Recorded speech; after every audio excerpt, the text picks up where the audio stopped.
Hello everyone and welcome to my channel Ganit Shala bye गगन। और मैं हूं आपकी टीचर गगन शर्मा। आज हम करने वाले हैं क्लास 10th के बोर्ड एग्जाम्स में आने वाले बहुत इंपॉर्टेंट क्वेश्चंस को डिस्कस, जो कि रिलेटेड हैं चैप्टर 3 से। चैप्टर का नाम है लीनियर पेयर ऑफ इक्वेशन और ये आपके चैप्टर का फर्स्ट पार्ट है। हम फर्स्ट पार्ट में क्योंकि ये चैप्टर बहुत बड़ा है तो जो हमारे वर्ड प्रॉब्लम्स है उसके लिए सेपरेट वीडियोस बनाई गई हैं और बाकी के क्वेश्चंस हम यहाँ पे डिस्कस करेंगे। तो स्टूडेंट, सबसे पहले है हमारे पास most important topics on pair of linear equations. इसमें हम देखने वाले हैं कि कौन कौन से इंपॉर्टेंट टॉपिक्स हैं जो हमें पढ़ने हैं। पहला है graphical method of solving linear pair of equation. इस चैप्टर में इस चैप्टर के अंदर ग्राफिकल मेथड है हमारे पास लीनियर पेयर्स को सॉल्व करने के लिए, और एल्जेब्रिक मेथड है। ग्राफिकल मेथड में आपको ग्राफ्स प्लॉट करने हैं और उसके अकॉर्डिंगली क्वेश्चन सॉल्व करने हैं, और ये आपको एग्जाम में बहुत बार आता है। नेक्स्ट है solving the linear pair of equation, जिसमें आपको सिंपली इक्वेशन दी है और उनके हमें सॉल्व करके वैल्यूज निकालनी है एक्स एंड वाई की। देन है finding given pair of equations are consistent और इनकंसिस्टेंट। आपको इक्वेशंस दे रखी हैं और आपको फाइंड आउट करना है कि ये जो इक्वेशंस हैं ये कंसिस्टेंट है या इनकंसिस्टेंट है। तो वो हमारे पास जो 3 रूल्स हैं उनको हम यूज़ करेंगे और उन रूल्स को मैं आगे अगेन एक्सप्लेन करने वाली हूँ। नेक्स्ट है हमारे पास finding the value of missing term when given equations are unique, infinite और हैव नो सॉल्यूशन। अगेन ये आपका थर्ड और फोर्थ पॉइंट जो है वो एक जैसा है। इसमें आपके पास जो 3 रूल्स होते हैं, 3 बेसिक रूल्स, क्या रूल है कि अगर वो कंसिस्टेंट है, क्या रूल होता है इनकंसिस्टेंसी का, यूनिक सॉल्यूशन के लिए क्या रूल है, इन्फिनिट सॉल्यूशंस के लिए क्या रूल है और नो सॉल्यूशंस के लिए क्या रूल है। इन तीनों को हमने पढ़ना है और फिर हमने देखना है। आपको इक्वेशंस दे रखी हैं और उन रूल्स को अप्लाई करके आपको फाइंड आउट करना है उसमें कोई टर्म मिसिंग हो सकती है। जैसे एक इक्वेशन में एक्स का कोफिशिएंट मिसिंग है, वहाँ पे के लिखा हुआ है, या कांस्टेंट टर्म आपकी मिसिंग है, और आपको इन रूल्स को अप्लाई करके उन मिसिंग टर्म्स को फाइंड आउट करना है। नेक्स्ट है framing linear equations based on given situations. आपको कुछ सिचुएशंस दे रखी हैं और उनको यूज़ करके आपको इक्वेशंस फ्रेम करनी है। ये रिसेंटली आपको 2023 के एग्जाम में एज एन MCQ आया था कि आपको सिचुएशन दे रखी है and you just need to frame the equations based on that situation. And lastly आते हैं हमारे पास वर्ड प्रॉब्लम्स। इसमें बहुत सारे वर्ड प्रॉब्लम्स हैं, एज रिलेटेड हैं, 2 डिजिट रिलेटेड वर्ड प्रॉब्लम्स हैं, टैप्स रिलेटेड प्रॉब्लम हैं, distance and speed problem, upstreams and downstream problems, और भी बहुत सारे प्रॉब्लम्स हैं जो यहाँ पे मैं मेंशन करना नहीं किया है। जैसे हमारे पास फ्रैक्शंस रिलेटेड प्रॉब्लम होता है, जैसे जिसमें हम न्यूमरेटर्स को इंक्रीज करते हैं या डिक्रीज कर देते हैं। तो इस तरीके के क्वेश्चंस जो हैं वो वर्ड प्रॉब्लम्स जो हैं हमें यहाँ पे सॉल्व करने हैं। इस वाली वीडियो में हम पहले कुछ टॉपिक्स जो हैं वो डिस्कस करने वाले हैं। वर्ड प्रॉब्लम्स हम अभी डिस्कस इस वीडियो में नहीं करेंगे, वो मैं बहुत जल्दी with in very short period में सारे वर्ड प्रॉब्लम्स के वीडियोस अपलोड कर दूंगी। क्योंकि अगर वर्ड प्रॉब्लम्स भी हम इस वीडियो में सॉल्व करेंगे तो ये बहुत लंबी वीडियो हो जाएगी। सो आप लोगों से रिक्वेस्ट है, आप प्लीज़ मेरे चैनल को सब्सक्राइब कीजिएगा, लाइक कीजिएगा और बेल आइकन ज़रूर प्रेस कर लीजिए, ताकि जब मैं वर्ड प्रॉब्लम्स की वीडियोस अपलोड करूं तो आपको उसका नोटिफिकेशन मिल सके। ये वर्ड प्रॉब्लम्स बहुत इंपॉर्टेंट है, ये आपको 3, 4 या 5 मार्क्स में भी एग्जाम्स में आ सकती हैं। तो चलिए जल्दी से चैप्टर स्टार्ट करते हैं। तो स्टूडेंट्स, हमारे पास फर्स्ट टॉपिक है graphical method of solving linear pair of equations. Graphical method में जैसे मैंने आपको पहले बताया था, हमें ग्राफ प्लॉट करना होता है। और अब जैसे क्वेश्चन दिया है हमें, determine graphically the coordinates of the vertices of the triangle, the equation of whose sides are given by this this and this. हमें 3 इक्वेशंस दे रखी हैं लाइंस की, लीनियर इक्वेशंस है। तो लीनियर इक्वेशंस हम इनको इसीलिए बोलते हैं क्योंकि जब हम इनका ग्राफ प्लॉट करते हैं तो हमें एक straight line as a graph पे मिलती है। तो आई एम एज्यूमिंग कि आपको ग्राफ ड्रॉ करना आता है। स्टूडेंट्स, ये एक रिवीजन सेशन है, मैं थोड़ा जल्दी जल्दी क्योंकि ये 1 शॉट में मैं आपको करवा रही हूँ। अगर कहीं पे आपको लगता है कि मैंने यहाँ पे फास्टली एक्सप्लेन कर दिया और आपको इसको और डिटेल में पढ़ना है तो आप प्लीज़ इसको मुझे कमेंट बॉक्स में लिखिएगा, मैं इसको और डिटेल में आपको करवा दूँगी। तो पहले हम इनको ग्राफ प्लॉट करेंगे। ग्राफ का हमें पता है कैसे प्लॉट करते हैं। पहले 2y माइनस एक्स के लिए हमने वैल्यूज़ निकाली, देन सेकेंड इक्वेशन के लिए वैल्यूज़ निकाल ली, थर्ड इक्वेशन के लिए वैल्यूज़ निकाल ली। उसके बाद हम इन तीनों लाइंस को जो एक ग्राफ पे हैं वो प्लॉट कर देंगे। अब आप देखिए ये जो 3 लाइंस हमने बनाई हैं, लाइन 1, लाइन 2 एंड लाइन 3, ये तीनों ही लाइंस जो हैं, ये जो शेडेड पोर्शन है वो एज अ आपका ट्रायंगल फ्रेम कर रही हैं। और अगर आप ध्यान से देखेंगे तो इनके वर्टिसेस हमें बताने थे। तो पहला वर्टेक्स हमारा, इनको हमने ए, बी और सी नाम से यहाँ पे डिनोट कर दिया है। और फिर हम नीचे लिख देंगे that the 3 vertices are A 1 3, B 2 5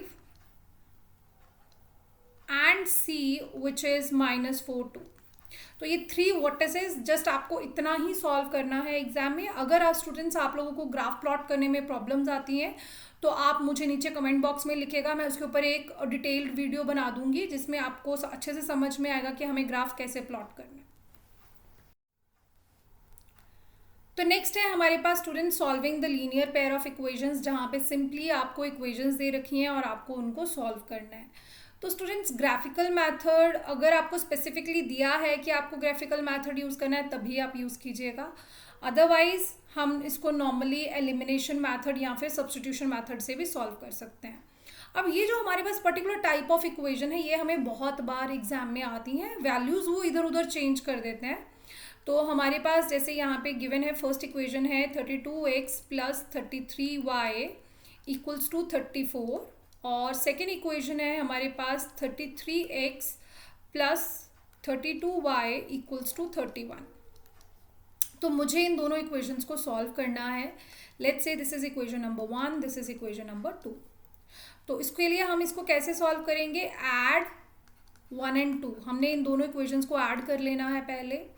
तो एक बार हम इनको ऐड करेंगे, एक बार हम इनको सब्ट्रैक्ट करेंगे। और ये ट्रिक है, जब भी आपको इस तरीके की इक्वेशन आए, जैसे यहाँ पे देखिए अगर आप क्रॉस में देखोगे, यहाँ पे 32x है, यहाँ पे 32y है, यहाँ पे 33y है और यहाँ पे 33x है। तो इस तरीके की जब वैल्यूज आती हैं तो उसका ट्रिक यही है इसको सॉल्व करने का।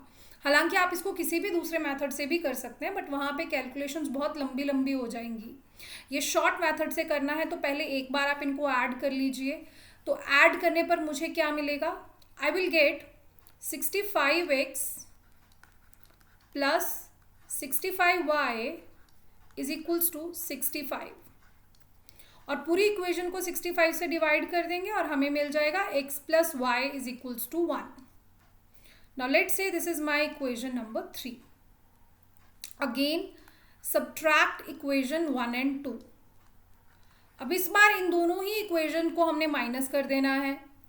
तो जब माइनस करेंगे तो हमारे पास आ जाएगा -x plus y equals to 3, and this is my equation number 4। अब हमें ये इक्वेशन नंबर 3 और 4 को सॉल्व करना है, और इसके लिए हम अगेन एलिमिनेशन मेथड को अप्लाई कर सकते हैं। So again add equation 3 and 4। 3 and 4 equation को मैं ऐड करने वाली हूँ। तो मेरे पास देखिए क्या बनेगा, ये x और x तो एक दूसरे को कट कर हो जाएंगे, कैंसिल आउट कर देंगे एक दूसरे को, क्योंकि एक पॉजिटिव है एक नेगेटिव है। y और y को ऐड करेंगे तो बनेगा 2y equals to 1 plus 1 plus 3 that is 4, और वहाँ से हमारे पास y किसके इक्वल आ जाएगा, दैट इज इक्वल्स टू 2। तो मेरे पास y की वैल्यू आ गई which is 2। Now put this value in equation 3। आप 4 में भी डाल सकते हो, यहाँ पे 1 2 3 4 किसी भी एक इक्वेशन में ये डाल सकते हैं। तो मेरे पास x plus 2 is equals to 1 आ जाएगा, और वहाँ से x की वैल्यू आ जाएगी 1 minus 2, which means x is equals to -1। तो मेरे पास x की वैल्यू आ गई -1 और y की वैल्यू आ गई 2। So answer is option number A -1 and 2। Okay students, तो आई रियली होप कि आपको इस तरीके का क्वेश्चन जो है वो समझ में आया होगा। ये 2021 में एग्जाम में आया है और ये बहुत बार इस पैटर्न पे क्वेश्चन एग्जाम में आता है।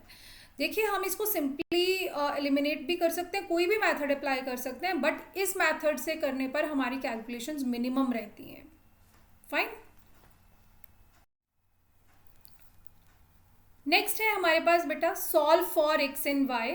हमें यहाँ पे अगेन सिंपली ये सेम पैटर्न पे क्वेश्चन है जैसे पीछे हमने देखा, एक क्वेश्चन था जिसमें हमें इक्वेशंस को सॉल्व करना है, यहाँ पे भी इक्वेशंस ही हमें सॉल्व करनी है।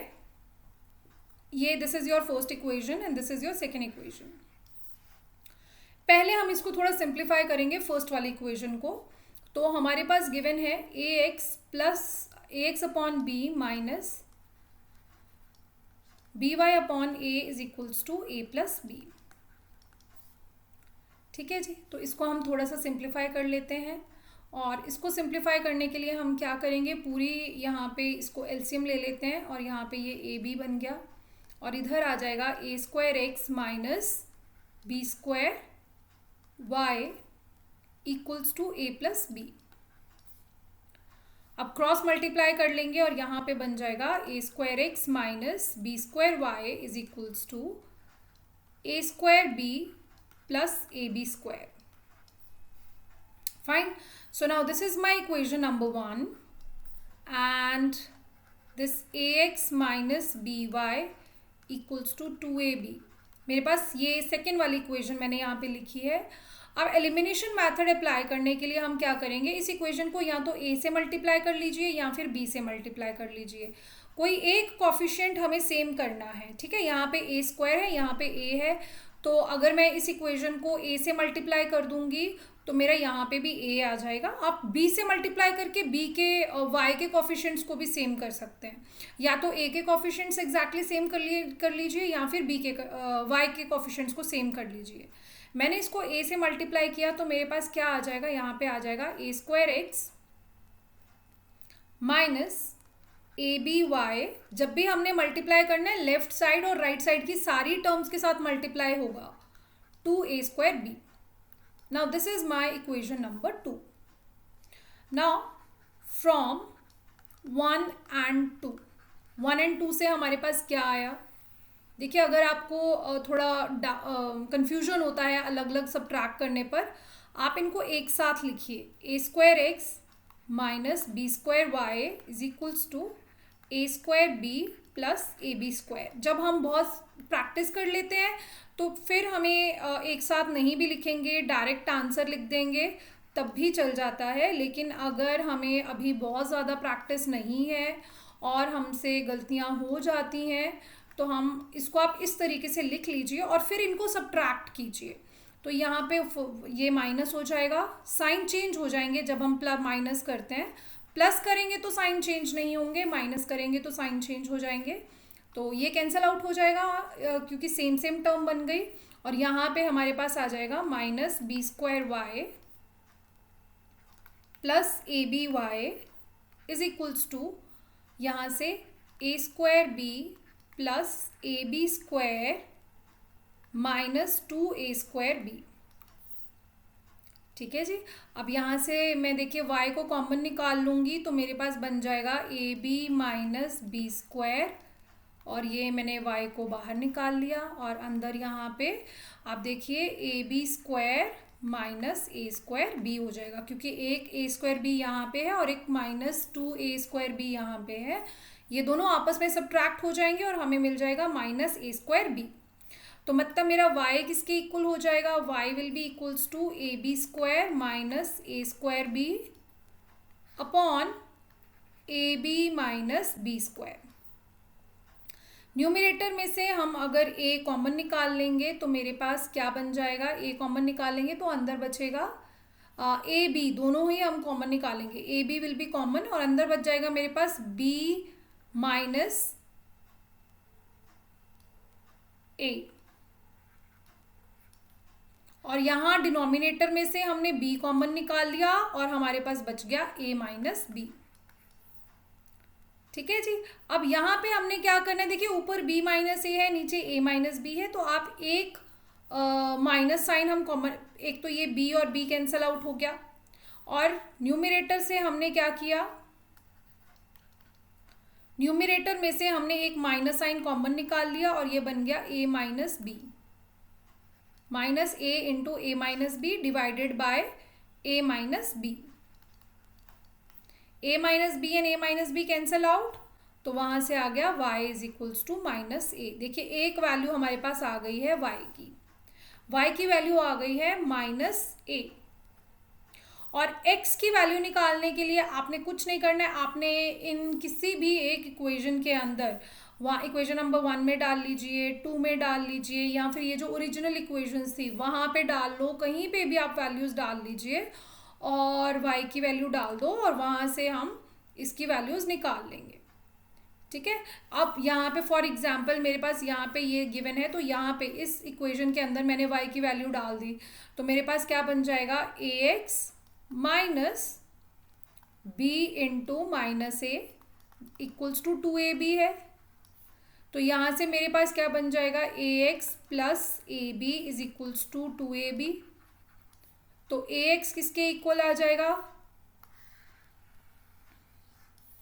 ax will be equals to 2ab minus ab. That means ax is equals to ab.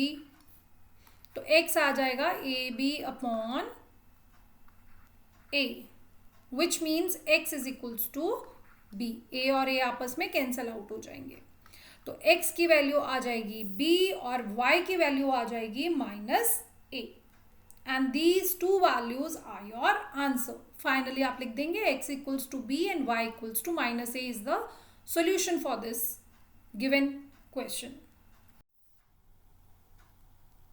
तो स्टूडेंट्स नेक्स्ट टॉपिक है finding a given pair of equations are consistent और इनकंसिस्टेंट। तो इसमें हमें दो इक्वेशंस दी होंगी लाइन की और हमें बताना है कि ये कंसिस्टेंट होंगे या फिर इनकंसिस्टेंट होंगे। अब हमें पता है कि कंसिस्टेंट का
Now the next important topic is finding value of missing term when equations have unique, infinite और no solutions.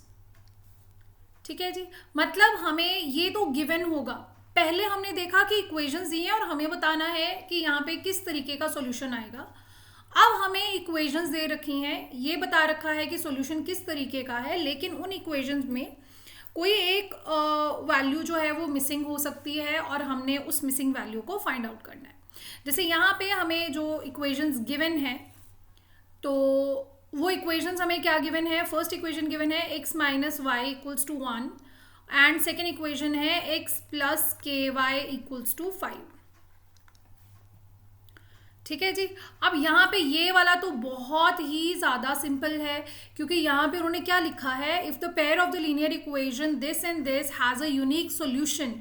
और सॉल्यूशन हमें दे रखा है. सॉल्यूशन क्या है? सॉल्यूशन है हमारे पास x equals to 2 and y equals to 1.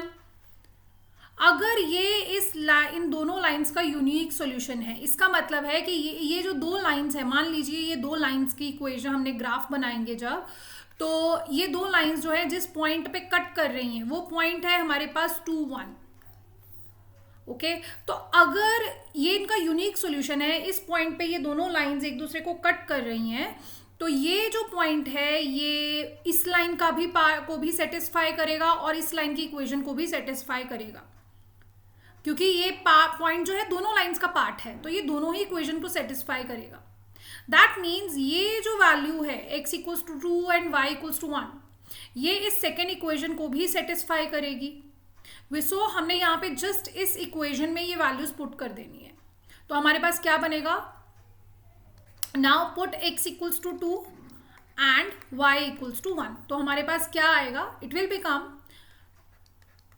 2 plus k into 1 equals to 5. that means 2 plus k is equals to 5 और वहाँ से आ गया हमारे पास k is equals to 5 minus 2. that means k is equals to 3. that's it. तो यहाँ पे C option is correct answer is 3. Fine. I really hope ये तो बहुत ईजी क्वेश्चन था जो हमने डायरेक्ट सॉल्व किया. और ये देखिए आपको 2023 में ही MCQ में आया हुआ क्वेश्चन है और बहुत ईजी क्वेश्चन है. नेक्स्ट देखिए बच्चे, the value of k for which the pair of linear equation this and this has infinitely many solution. देखिए पहले वाला हमने किया, उसमें हमें सॉल्यूशन दे रखा था. यहाँ पे सॉल्यूशन नहीं दिया हुआ है, यहाँ पे ये बोला हुआ है कि इन दोनों लाइंस का जो है वो इन्फिनिटली मेनी सॉल्यूशंस हैं इनके लिए. ठीक है, यूनिक सॉल्यूशन में हमें पहले यूनिक सॉल्यूशन वाला था, अब इनफाइनाइट मेनी सॉल्यूशंस वाला है. अब हमें पता है सबसे फर्स्ट स्टेप हमने क्या करना है, दोनों इक्वेशंस को हमने कंपेयर करना है स्टैंडर्ड इक्वेशंस के साथ. सो कंपेयरिंग, हमने किसको कंपेयर करा है, 3x plus 5y minus 8 equals to 0. हमने मतलब सारी टर्म्स हमने एक तरफ ही ले जानी है. विद इसको हम कंपेयर कर रहे हैं a1x plus b1y plus c1 equals to 0. तो यहाँ से हमें क्या मिल गया, हमें a1 b1 c1 मिल जाएंगे. तो a1 है हमारा 3, b1 है हमारा 5 और c1 है हमारा -8. Similarly comparing kx plus 15y equals to -24 equals to 0 with a2x plus b2y plus c2 equals to 0. We get, इसको हमने सेकेंड इक्वेशन के साथ कंपेयर कर दिया, तो वहां से हमें क्या मिला, a2 is equals to k, b2 is equals to 15 and c2 is equals to -24. And then we just need to calculate the ratios. ठीक है, अब हमारी रेशियोज क्या होंगी, a1 बाई a2 निकालना है. a1 by a2 is what, 3/k. b1 by b2 निकालेंगे, b1 by b2 किसके इक्वल आ जाएगा, 5/15 और इसको सिंप्लीफाई कर लिया 1/3 बन गया. And then c1 by c2 हमारा कितना बन जाएगा, that is -8/-24, that is again 1/3. Correct. अब हमें इन्होंने दे रखा है that it has infinitely many solutions. तो इन्फिनिटली मेनी सॉल्यूशंस के लिए we know that if there is infinitely many solutions, तो हमारे पास क्या रूल होता है? रूल कहता है a1/a2 should be equals to b1/b2 and this should be equals to c1/c2। Values डालेंगे यहाँ पे a1/a2 विच इम्प्लाइज a1/a2 कितना है 3/k, तो 3/k किसके इक्वल होना चाहिए 1/3 के इक्वल होना चाहिए and this should be equals to again 1/3। कोई भी दो वैल्यूज ले लीजिए, 3/k किसके इक्वल हो जाएगा 1/3 के, क्रॉस मल्टीप्लाई से हमारे पास आ जाएगा k is equals to 9। Fine, तो हमारे पास आंसर है 9। देखो बच्चे ये MCQ के फॉर्म में है तो आपको इतना सब करने की जरूरत नहीं है, आप डायरेक्टली फटाफट a1/a2 b1/b2 और c1/c2 करके चेक कर लेंगे। बट इन केस इस तरीका का क्वेश्चन अगर आपको 2 मार्क्स में आता है तो हमें किस तरीके से लिखना है, इसीलिए ये सब मैंने एक्सप्लेन करके लिखा है। नेक्स्ट पार्ट है हमारे पास फ्रेमिंग लीनियर इक्वेशंस। तो ये इस लेक्चर का लास्ट पार्ट है। यहाँ पे आप देखिए हमें एक सिचुएशन दे रखी है और उस सिचुएशन को यूज करके हमें लीनियर इक्वेशंस को फ्रेम करना है। ठीक है, वैसे तो वर्ड प्रॉब्लम्स जब हम प्रैक्टिस करते हैं तो वहाँ पे ये सब सॉल्व हो जाता है, लेकिन ये आपको देखिए 2021 में ये एज एन MCQ भी आया था, तो शॉर्ट फॉर्म में भी आ सकता है जहाँ पे आपको इक्वेशंस को सॉल्व नहीं करना है, हमें जस्ट उसकी इक्वेशंस बनानी है। तो अब क्वेश्चन देखते हैं। क्वेश्चन कहता है perimeter of a rectangle whose length L is 4 centimetre. मतलब हमारे पास एक रेक्टेंगल है और उस रेक्टेंगल की जो लेंथ है वो हमारी L दे रखा है, ठीक है, और इसका पेरीमीटर हमें दे रखा है। ठीक है, पेरीमीटर हमें दिया हुआ है, पेरीमीटर इज 14 सेंटीमीटर, ब्रेड्थ दे रखी है b। Fine, the pair of linear equation represent the above information. इसमें दो चीजें हैं, एक तो हमें पेरीमीटर दिया हुआ है और दूसरा रिलेशन हमें दिया हुआ है that length is 4 centimetre more than twice its breadth. Fine, तो इसका मतलब है पहला रिलेशन आ गया हमारे पास, लेंथ इज 4 सेंटीमीटर मोर, मतलब 4 सेंटीमीटर ज्यादा है, तो मतलब हमें 4 ऐड करना है, लेकिन किस में ऐड करना है, किससे 4 सेंटीमीटर ज्यादा है, 4 centimetre more than twice its breadth. Twice मतलब डबल ऑफ द ब्रेड्थ, तो डबल ऑफ द ब्रेड्थ में हमें twice of the breadth means 2 times breadth, तो 4 centimetre more than twice the breadth, तो 4 सेंटीमीटर ज्यादा है ट्वाइस द ब्रेड्थ। तो ये रिलेशन हो गया हमारा लेंथ के लिए, that length is equals to 2b+4। So आपके पास फर्स्ट इक्वेशन आ गई 2b+4, मतलब या तो आंसर C होगा या D होगा। अब सेकेंड रिलेशन में हमारे पास पेरीमीटर दिया है। अब पेरीमीटर क्या होता है बेटा, एक रेक्टेंगल के पेरीमीटर का फॉर्मूला होता है 2 इंटू लेंथ प्लस ब्रेड्थ। तो 2 into length plus breadth is equals to what, perimeter हमें दे रखा है 14 सेंटीमीटर, तो ये हमारा बन गया सेकेंड इक्वेशन। अब आप ध्यान से देखिए दोनों इक्वेशन कौन से ऑप्शन में अवेलेबल है, that is option number D. ये तो बहुत इजी क्वेश्चन है, आपके पास इजी फ्रेमिंग आई है। इसी तरीके से आपके पास आपको और भी बहुत सारे क्वेश्चंस जो हैं वो दिए जा सकते हैं। आप अपने जो वर्ड प्रॉब्लम्स हैं आप उन्हीं को प्रैक्टिस कीजिए और उसी से ही रिलेटेड यहाँ पे कुछ ना कुछ आपको एज अ वर्ड प्रॉब्लम पूछ सकते हैं। So students, I really hope कि आपको ये सब समझ में आया होगा। वर्ड प्रॉब्लम जो हमारी रह गई हैं इस चैप्टर की वो अलग से वीडियोस में अपलोड कर दी जाएंगी। अगर आपको ये वीडियो अच्छी लगी हो, समझ में आया हो, तो प्लीज़ इसे लाइक कीजिएगा, अपने फ्रेंड्स के साथ और दूसरे स्टूडेंट्स के साथ भी शेयर कीजिए ताकि वो भी अच्छे से समझ सकें और अपने एग्जाम्स के लिए प्रिपेयर कर सकें। प्लीज़ सब्सक्राइब माई चैनल और बेल आइकन को प्रेस कीजिएगा ताकि जब भी नया वीडियोज़ आए, क्योंकि अभी मैं वर्ड प्रॉब्लम्स को अपलोड करने वाली हूँ, तो आपको नोटिफिकेशन मिल जाएगा और आप उसको अच्छे से प्रैक्टिस कर। Thank you so much students and have a great future. जब तक के लिए नेक्स्ट वीडियो नहीं आती है तब तक के लिए tata bye bye and practice well.